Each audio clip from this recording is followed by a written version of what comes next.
জামাত ইসলামের ভাইরা আমাদের ব্যাপারে একটা অভিযোগ করেন যে আমরা অনেক সময় আমাদের কোনো কাজ নেই, মানে হিংসার কারণে ওলামায়ে দেওবন্দ মওদুদী মরহুমের খেদমত দেখে, মওদুদী মরহুমের অনেক যোগ্যতার কারণে আমরা হিংসার কারণে তার অহেতুক সস্তা সমালোচনা করি। দেখেন, মওদুদী মরহুম জামাত ইসলাম যখন প্রতিষ্ঠা করেন তখন তার সাথে ছিলেন মাওলানা সৈয়দ আবুল হাসান নদভী রহিমাহুল্লাহ, মাওলানা মনজুর নোমানী রহিমাহুল্লাহ, মাওলানা ওয়াহিদুজ্জামান কিরানবী রহিমাহুল্লাহ।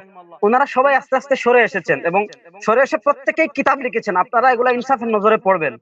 মাওলানা ইউসুফ বাদুনী রহিমাহুল্লাহর কিতাব আছে আল উস্তাদ আল মওদুদী ওয়া শাইউম মিন হায়াতি ওয়া আফকার, এটা পড়বেন। মাওলানা ওয়াহিদুজ্জামান কিরানবী রহিমাহুল্লাহর কিতাব আছে এক তাবির কি গলতিয়া। মাওলানা সৈয়দ আবুল হাসান নদভী রহিমাহুল্লাহর কিতাব আছে আসর হাজির মে দ্বীন কি তাফহিম ওয়া তাশরিহ। মাওলানা মনজুর নোমানী রহিমাহুল্লাহর কিতাব আছে मौलाना मौदूदी के साथ मेरे रफाकत के सरगुज़श्त और आप मेरा मौक़िफ़। তাহলে বুঝবেন যে আসলে আমরা সস্তা সমালোচনা করি কিনা। তো যেই কারণে উলামায়ে দেওবন্দ সরে এসেছিলেন তার একটা কারণ ছিল মওদুদী মরহুম সাহাবাদের ব্যাপারে উনার কি আকীদা ছিল। উনি উনার দস্তুরে জামাত ইসলাম আমার কাছে আছে এবং প্রিয় দর্শক আমি আমার একদিন আলোচনা করেছিলাম, সেখানে আমি কিতাব খুলেও দেখিয়েছি। দস্তুরে জামাত ইসলামে মৌলানা মওদুদী মরহুম লিখেছেন, রসুল খুদা কে সিवा किसी को मेयार हक ना बनाना। আরেক জায়গায় লিখেছেন না সমঝনা, যে রাসূল ছাড়া কাউকে মেয়ারে হক সত্যের মাপকাঠি বানাবে না।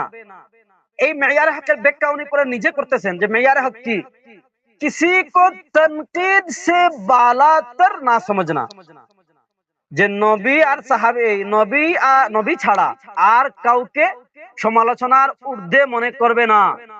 এরপরে বলেন কিসি কি এটা হলো ওনার বক্তব্য, কিসি কি জেহনি গুলামি মত করো, যে নবী ছাড়া কাউকে সত্যের মাপকাঠি মানা যাবে না, কাউকে সমালোচনার ঊর্ধ্বে মনে করা যাবে না এবং কারো জেহনি গুলামি করা যাবে না। এটা উনি মেয়ার হকের ব্যাখ্যা দিয়েছেন যে সাহাবাদেরকেও সমালোচনার ঊর্ধ্বে মনে করা যাবে না।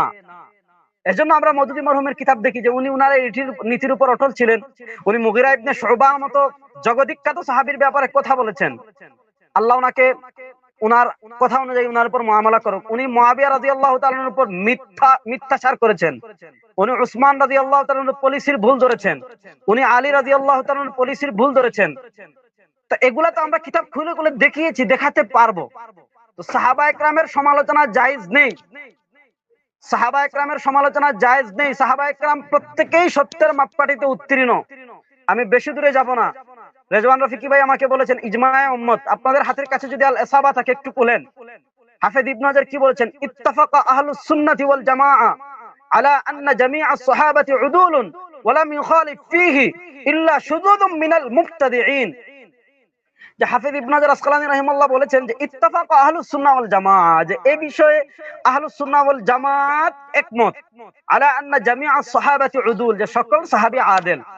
এখানে আমাদের ভাইরা প্রশ্ন করতে পারেন যে আপনি আদেলের অনুবাদ কেন মাপকাঠি করছেন? জি, জেনে শুনে বুঝেই আমি বলছি আদেল। এই আদেলের অর্থ সাহাবায়ে কেরামের সমালোচনা জায়েজ নেই, সাহাবায়ে কেরামের সমালোচনা জায়েজ নেই। সাহাবায়ে কেরামকে ঘৃণা, যারা সমালোচনা করে, আহলুস সুন্নাহ ওয়াল জামাতের আকীদা হলো তাদেরকে ঘৃণা করা।